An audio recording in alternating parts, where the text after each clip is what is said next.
What is the definition of bravery? What is it to be brave? A lot of people considered Christopher Columbus to be brave, sailing into uncharted waters to create a new trade route. But in Columbus's mind, it wasn't as treacherous or dangerous or risky as other people thought. Columbus thought the world was smaller than it was. Back then, they thought Asia was much bigger, so he didn't believe the distance was as far as most people had believed. Christopher Columbus sailed to the Americas in 1492, his initial voyage. In 1493, he returned. He had armed soldiers, crossbows, cannons, vicious attack dogs, and he unleashed that military might on a naked and defenseless people, armed against unarmed. That's not brave. The founding fathers were brave. They waged war against England. They waged war against people just as well armed, if not more so, than they were, and people just as white. It took 8 years to defeat England, and that was only possible because of help from the French. Now, all the founding fathers were brave, but no one was more brave than George Washington, who was on the front lines of those battles for 8 years, going against people that are trying to shoot and stab you to death is a brave thing to do. So we have George Washington as the commander, as the general, commanding men to fight the English, many commanding them, and they will eventually die. They will be killed in battle, brutal close combat battle, and of course, many Englishmen would perish. So you can think of George Washington as a killer of white men, certainly brave, a commander, a general. Today, because of our focus on racial division, our anger against dead people, there's been a lot of focus on George Washington as a slave owner. And there are accounts that he was a stingy slave owner, minimum accommodations to maximize profit. So there's people that look and judge him that way with disdain.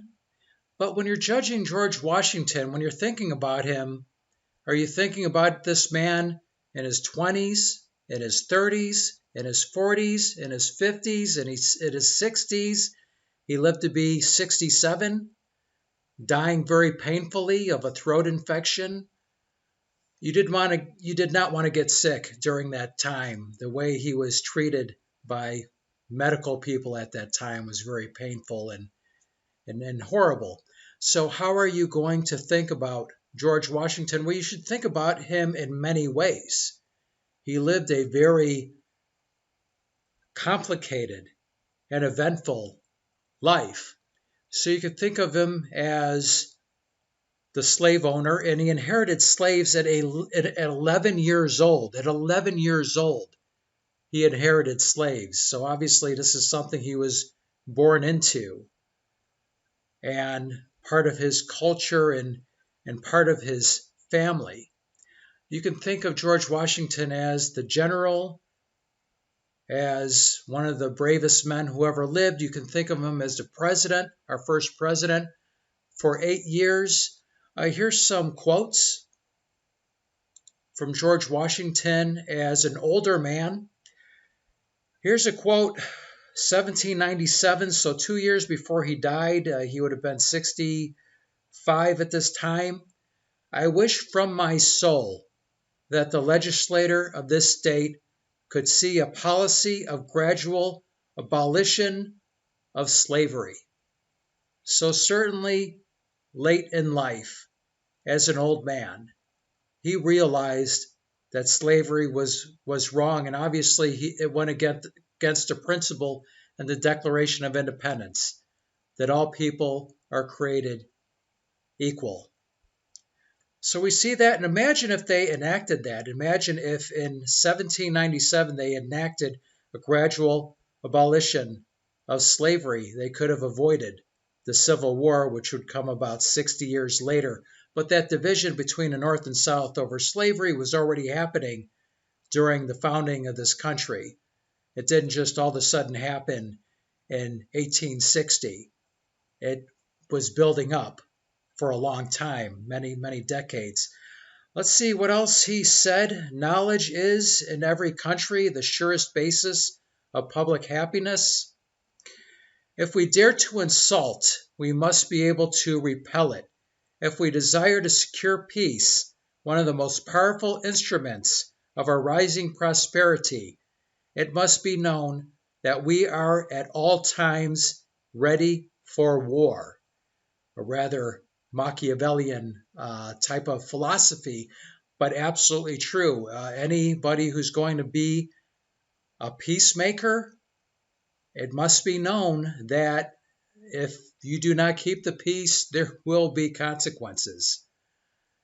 The foundation of our empire was not laid in the gloomy age of ignorance and superstition, but at an epoch where the rights of mankind were better understood and more clearly defined than at any former period.